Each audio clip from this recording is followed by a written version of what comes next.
It's convention time, Deon, and we're going to Origins. Let's learn the top 5 games that Deon and I are most excited about at the Origins Game Fair 2025. All that I got will never stop, give it up. Straight to the top, will never fly, give it up. All that I have, I let it be, cause nobody's better than me. What do you see? Give it up.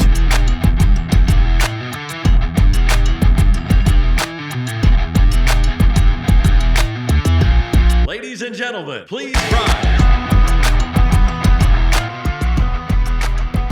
Good gaming champions, and welcome to an episode of Champions of Tabletop Convention Season. Deon, it's that time of year again. Yes, it is. That's it. That's all I get from you. That's all it is. It's that time of year again. Which, Oh my gosh, Deon, I just feel the blood flowing through my veins. I feel the little goosebumps popping up in my arm. You know, we had such a great time at Gamma, and we are coming up to Origins 2025 in Columbus, Ohio. Deon, have you ever been to Origins before? yeah, it was a while. I think it was before COVID. It's been a while since I've been to Origins. I remember it being one of the funnest conventions I've been to as a consumer, not so much as a retailer. Now I imagine it isn't. It wasn't really geared toward our stores, right? But it is definitely geared toward the ability to set and enjoy a game and have fun and look at the different games that are coming, but also not in the craziness of Gen Con. That is not. I will skip Gen Con every year because I don't ever want to go deal too people-y for me, and it isn't really me as a retailer. So I'm really excited about this one because I get to kind of take off my retailer hat a little bit, and I get to put on my consumer hat, which is just a board game lover, and get to enjoy, talking with all the contacts that I normally have as a retailer, but then also being able to go, ooh, let me play this. So Shay and I actually had the chance last year to go and represent the channel, and that was the second convention I had ever been to. The first one was a Gen Con, so it was kind of an interesting one to kind of ride the biggest roller coaster at the theme park and then kind of get on the small wooden one at the other park that everybody's all excited about. And I will say between the two, from a consumer perspective, of course, Gen Con is always going to be the biggest and the best because that's the Super Bowl of board games in the United States. That's where a lot of new product launch. That's where the exclusives are there months before you can get them in retail. So as a consumer, of course, nothing is ever going to top Gen Con. Of course, from events, again, same thing. Nothing's ever going to top Gen Con. But it is what's that? Very people-y. Yes, it's and hence the reason all the stuff they have. But with all of that said, the thing that really impressed me with Origins that I found the most enjoyment with was, as you said, because there's so many fewer people, you get so much more time with the people in the space. So we had an awesome time getting to know a lot of people at Gamma. And obviously that was more for retailers and the business side of it. But this is their first time to really interact with consumers. And you had such short time to walk through everything at Gamma. It was like a day and a half to get through everything. And even at Gamma, it felt like it was like, yeah, that's great, but I got to move on. Like, I've got to see the next thing, and I don't have time to build this relationship with you. Where I think Origins, you've got like 3 days. So you have a little bit time. It's a little smaller than like Gamma. So you got a little bit more time to reintroduce yourself from the Gamma, so you get a time to walk back up and go, hey, AJ, how you been? What's coming out new? What are you working on? And you could have that conversation that you really couldn't have during Gamma. It's like, okay, yeah, that's great. Now moving on. I created some great relationships at Gamma that I'm looking to follow up with at Origins. But, and then all the years I've been in business that I all the other relationships, but you don't get that. And I think you get that at Origins. You don't get that in most conventions. And there's just so much time dedicated to playing games, which was the part that I really liked the most. Now, Shay and I probably did, and it's totally my fault, we did way too much focus on interviews and trying to get time with the different people in the space. This year, I think it's going to be a little bit more relaxed and more casual that we're going to approach it with. But it's just the amount of time in the evening because the second hall is open.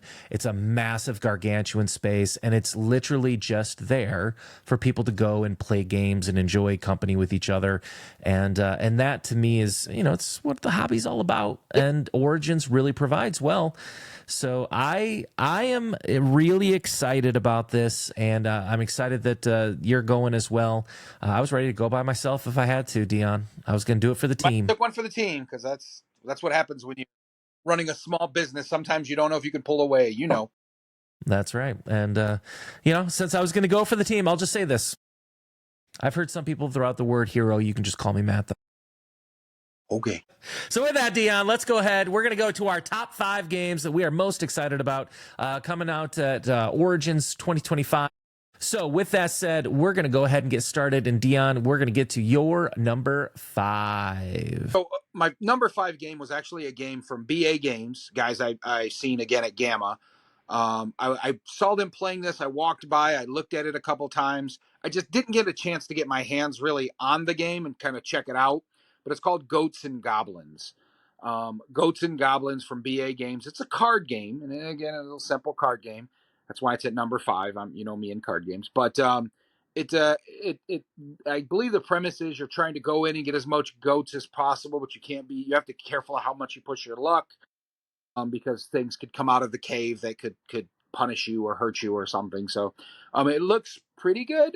I'm waiting to play that one. So I'm number 5th excited about from the guys at BA Games, and those guys are amazing guys. They gave me a copy of Forges of Ravenshire at Gamma, and I've enjoyed that game.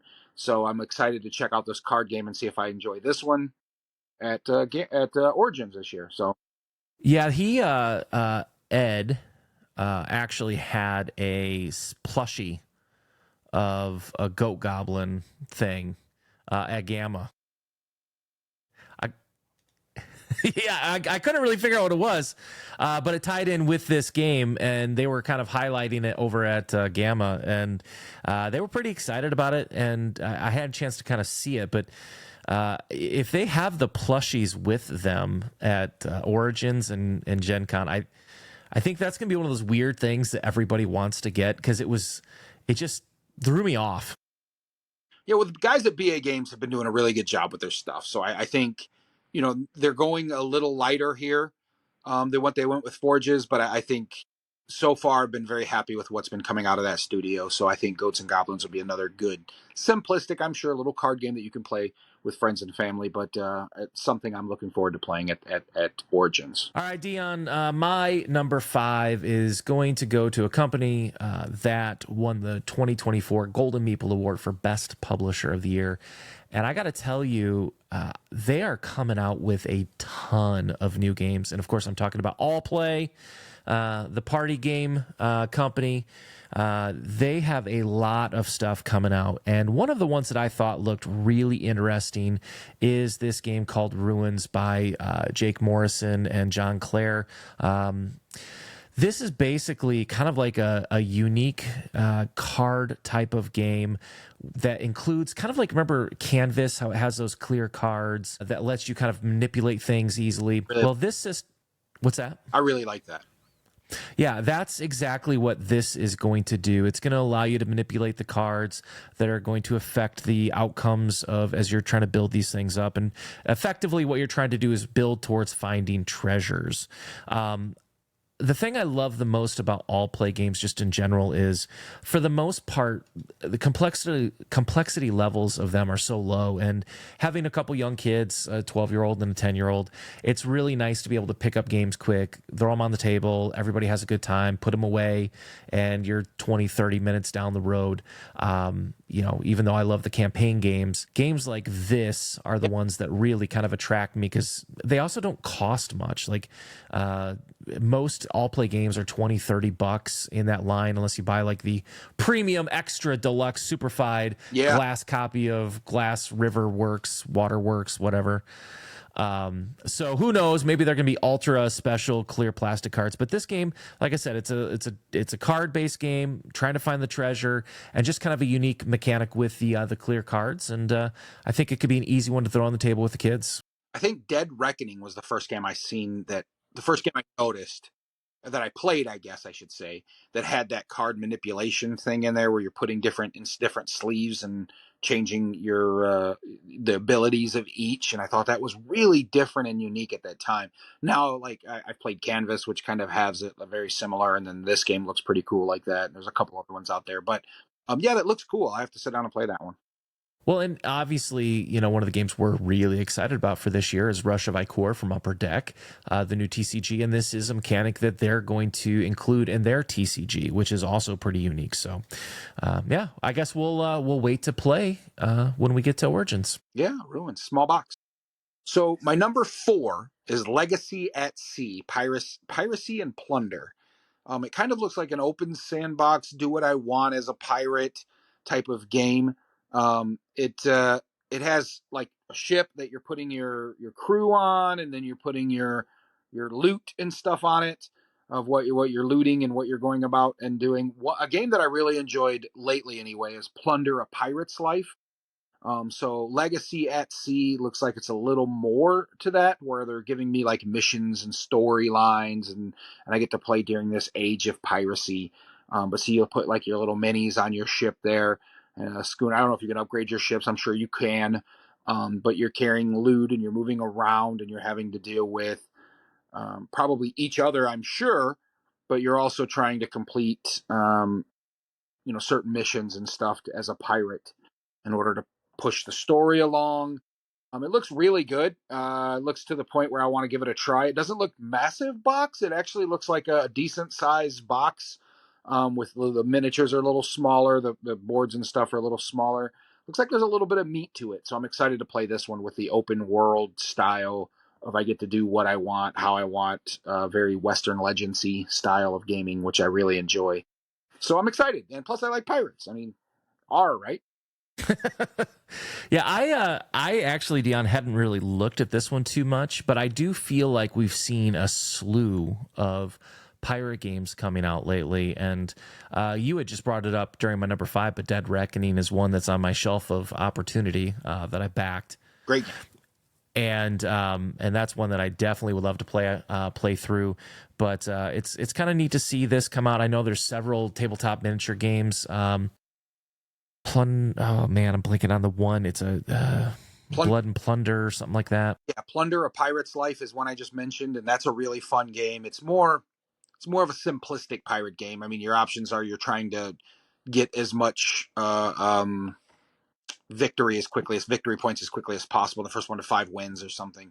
Mm-hmm. So, yeah, then you could sink other people's ship, but they have a really cool, nice ships that you're playing on the board with, and it's a roll and move type of game. It's not crazy. There's an open like sea that you can decide where to go. Where this takes place, this looks like it has a little bit of story behind it. It's actually based on the events from 1716 to 1718. So, you got 4 different pirate ship types. Just looking on it, I mean, 1 to 4 players. DPH Games is the publisher. Excited to get this one and try this one out. While I'm there, I'm going to be looking for this one and to see if I can't hunt these guys down to have them show me this game. So yeah, this is one I'll definitely play with you. That's for sure. Yeah, I'm excited. Pirates. Arr. My number 4 is going to take us even further back than pirates. You bring me the 1700s, I'll raise you the 200s. How's that, buddy? Okay. So this one's going to be Pillars of Hercules. So from what I can tell with this, it's kind of like an area control movement focused type of game where effectively you're trying to city build back in more of the Greek cultural period of time. A lot of miniatures, small miniatures. So it's not going to be one of those games I think that's going to be super over encompassing with big heavy plastic pieces. It's kind of plastic, I think, adds board presence, but doesn't take over the experience and cost $1 million like a lot of these Kickstarters today. But like I said, I love the theme. Anytime you get into Roman culture, Greek culture, you already have a little bit of a interest with me, and I think you're going to see that in some of the other things. But like I said, there's a several different unique type of mechanics, but I love city builders. I'm a big fan of like Civilization. I love kind of grinding through, trying to build the infrastructures of a city up. And I think that there's going to be a lot of that that is to play here by Aperion Games, which I'm not familiar. Have you played any of their games before? I'm not familiar with the studio. You put me on the spot. No, I off the top of my head, I'm sure if I look them up, I can say, "Oh yeah, I played that. Oh yeah, I played that. Oh yeah, I played that." But I really like if as you're going through these pictures, if you kind of go back a couple, I really like the cards there. They have like little icons on them, and then the player mat here looks really cool. The pieces are very sharp. Yeah. I like about Mosaic, which I've enjoyed over the last couple of years now, as a civilization builder, is the the different card pools and the way that the cards all have decent art on them, and then they have the little icons in the corner there that do different things, which looks very similar to this one here with the different icons. um I'm a big, like those there. You can see obviously the icons on the left there. I'm sure all mean something when you're playing the game. I like those Arc Nova, Mosaic type of games where you got to have certain symbols to do certain things. So this looks definitely right up my alley. I must have missed this when I was looking through the things that I was excited about, because I would play this one. This one looks really good. Yeah, like I said, it's one of those that when I just was clicking through the pictures, trying to see what was going to be there, I know you're a big fan of games like Blood Rage and Ankh, and I kind of wonder what kind of element this will have in correlation to those types of games, especially since, they're kind of this barbaric, obviously they're Viking and Egyptian, but this is kind of that Greek focus. So like I said, it's interesting. It looks like it's got some meat to it. It looks like it's going to offer a lot of asymmetry. It seems like there might even be some almost like Cycles, like some drafting.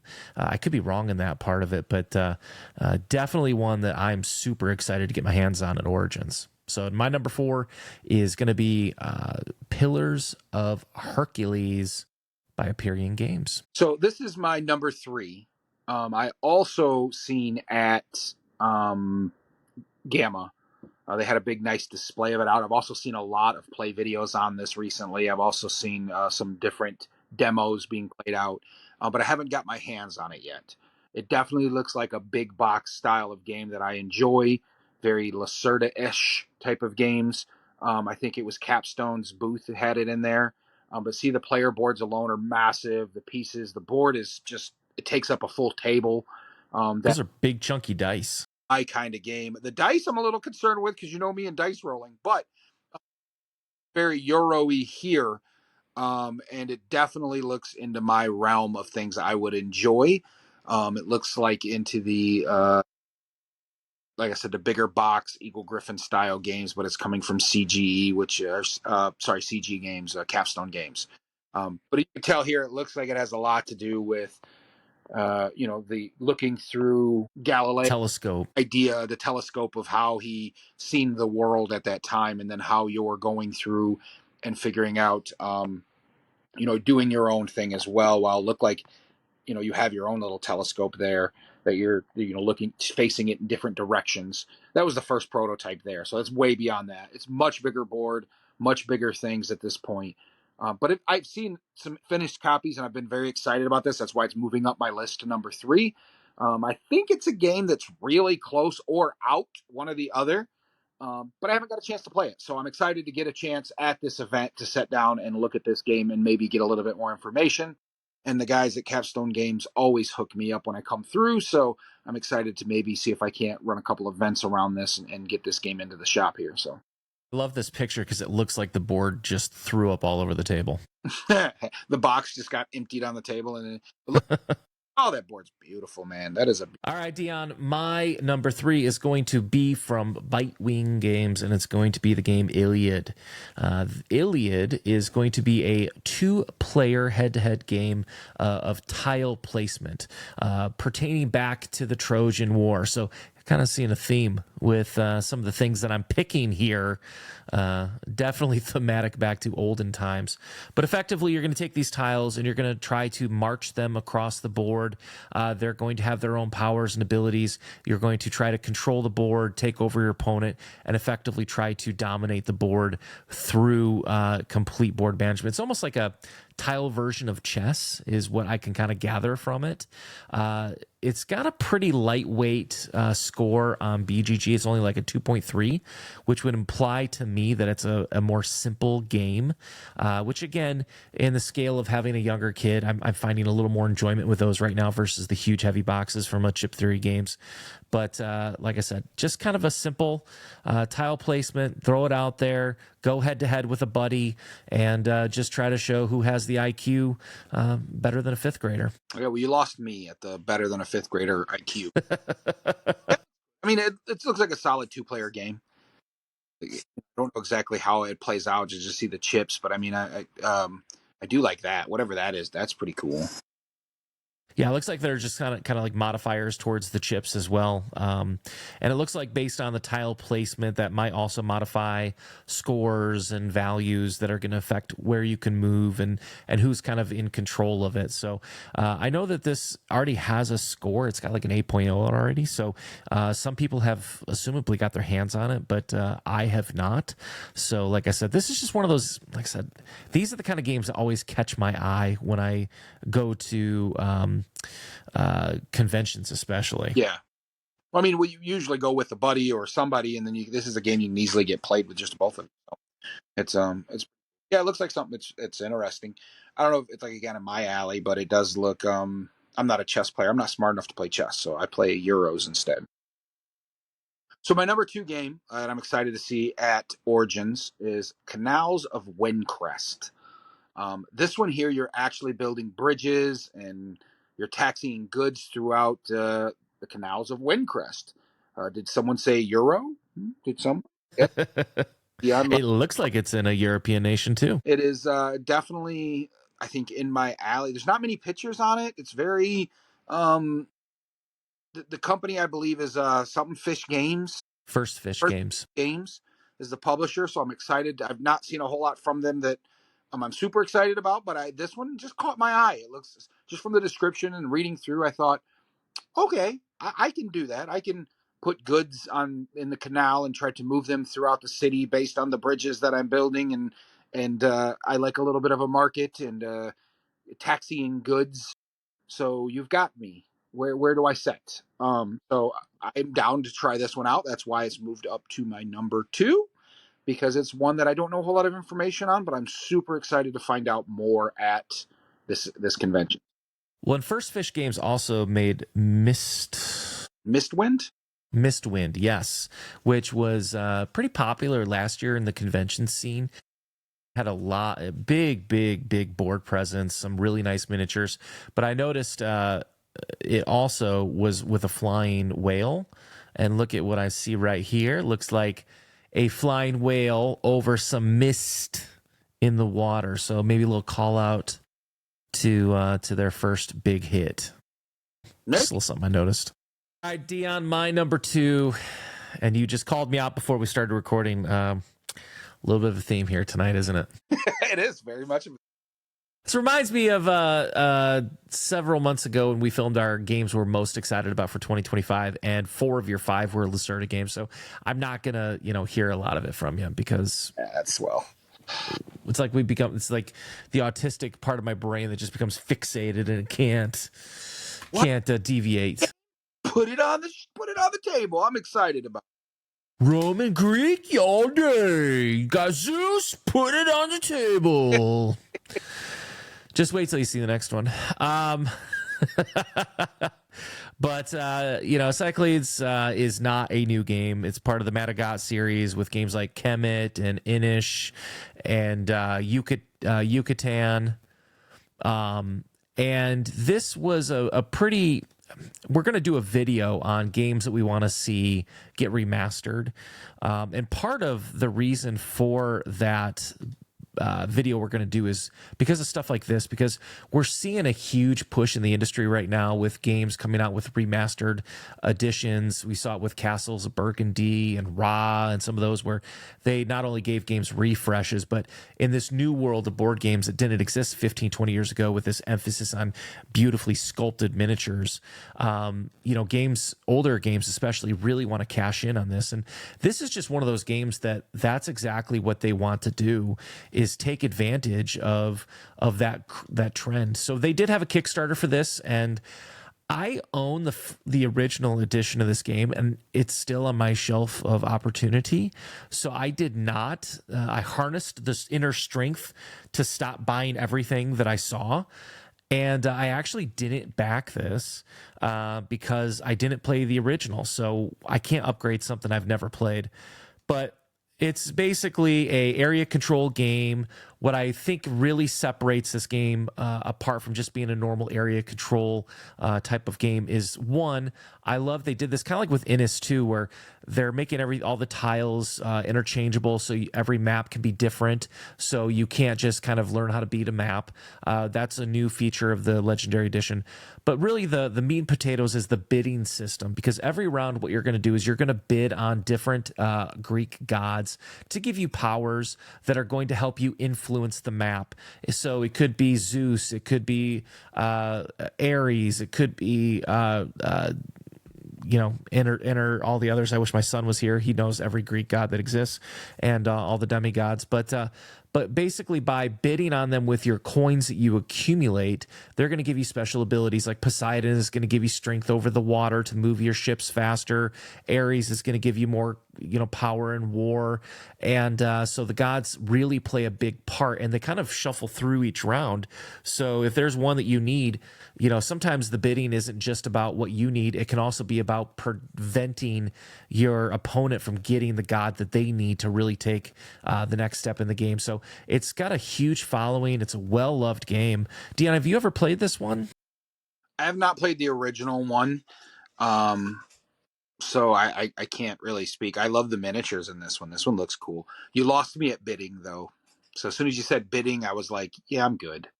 So Don't like bidding games. I'm just not a bidding fan. I never have been. Bidding is one of my mechanics that I cringe at a little bit. So has to be a creative way that you do bidding, and if it's just like whoever has the most, like when I say creative way, like Furnace there's certain situations you want to lose and you only want the reward that's on there. So if it's creative like that, you might pull me into a bidding situation. But if you got to bid on certain things, I love the theme. I love the miniatures, look amazing in this new set. I was looking at some of those at Kraken, was like, ooh, that looks cool. But yeah, I when I get my chance, some of these painted looks amazing too. I would give it a try. I won't say I won't push it away from the table, but I remember it being an older game. I just haven't. I don't think I've ever gotten it to the table. Deon, number one, buddy. Number one. So for me, as a kid, I was a huge comic book collector, and as an adult, I'm even a bigger comic book collector. I like to collect comics and just pretty much back and board them and leave them in my cases. When I die, I'm sure my wife will sell everything in the basement for $10 at a garage sale. So definitely check that out. You will get a steal. She has no idea the worth that is in the basement there. But bagged and boarded looks like something I would enjoy, and I'm going to hunt this one out just to get more information, because looking through the Gamma what's coming out at Gamma, or what's coming out at Origins, I seen this and I go, oh, I have not heard anything about this. So I kind of went a little deeper, and then I got really excited about it.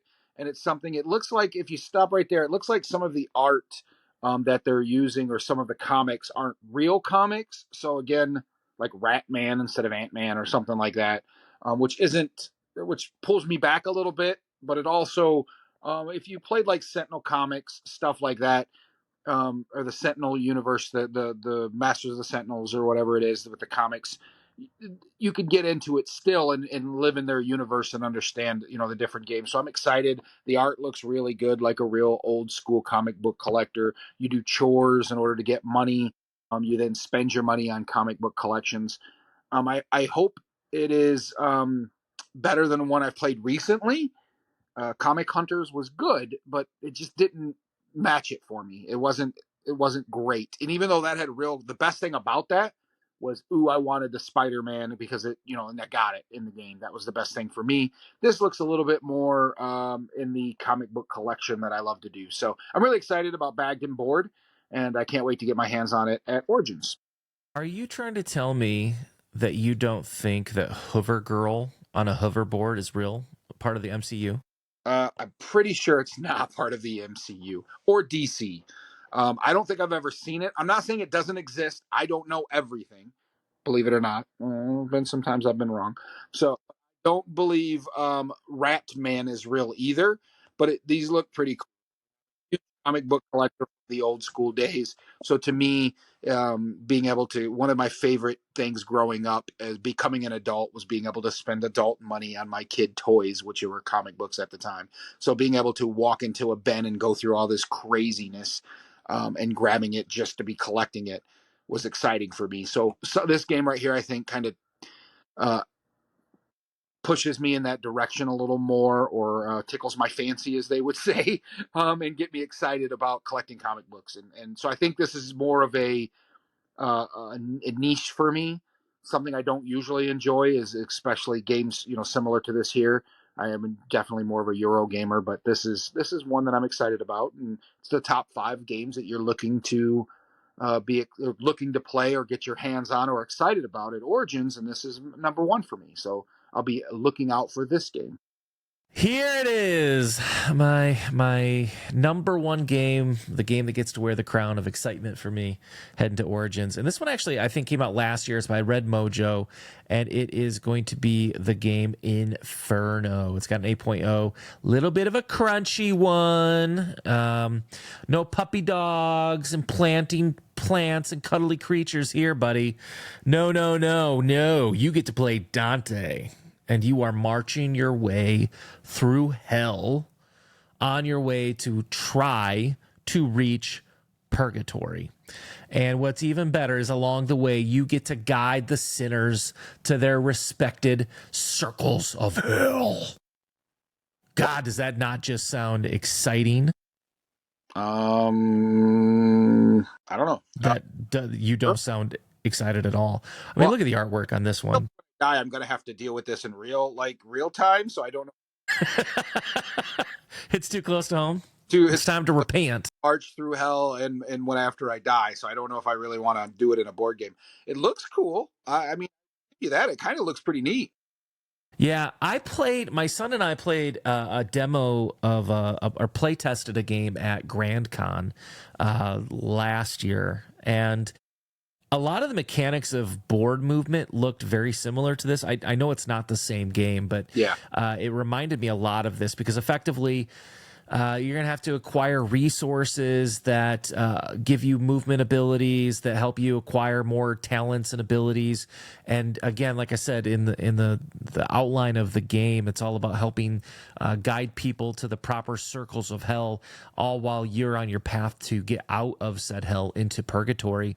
But I think it's pretty easy to see that when you look at the artwork, I mean, it's a very adult themed type of game, but it's striking. The board presence that this game has is absolutely beautiful. I wonder how long it's going to take to set up and tear down, because it looks like there's a lot of pieces that have to go on the board, a lot of moving parts. So that might be something that bothers me a little bit with the game, not to its own fault, but just the realities of putting tokens on all these different pieces. Like that could be kind of a dog to do. But like I said, to me, this kind of game, some nice movement, resource collection, trying to build your engine up a bit to get stronger, to acquire more abilities. I love games like this. It was very similar to what did we just play? A D&D game that we're going to have a playthrough here not too long that is coming out soon. I like those kind of builders. And boy, this one has a look to it. Yeah, it does. It's a good table present. Have you not seen this one before? No, I don't think I've paid attention to this one at all. Okay. All right. Well, it's time to pay attention, Deon, because it is my number one. And there's no doubt about that. But while this is my number one, I do have to say that I'm going to bring up here, Deon, just one little extra nugget for everybody to take away. Because, we've had a lot of serious type of games. I mean, some could say that there's been a big focus on Greek and Roman history with some of our games. But I will tell you that one of the silliest palate cleansing games that I saw that will be there is License to Krill. This is made by Macaw Games, LLC, so they're big. What you're looking at is a whale. I don't know if you could tell that or not. Yes. But inside of said whale are the actual cards and game. So, like, one of the big parts of this game is actually the whale spitting things out. Now, I'm not going to sit here and pretend that I can tell you a lot about what this game is about. I'm not going to pretend I know what's going on, but I can tell you this.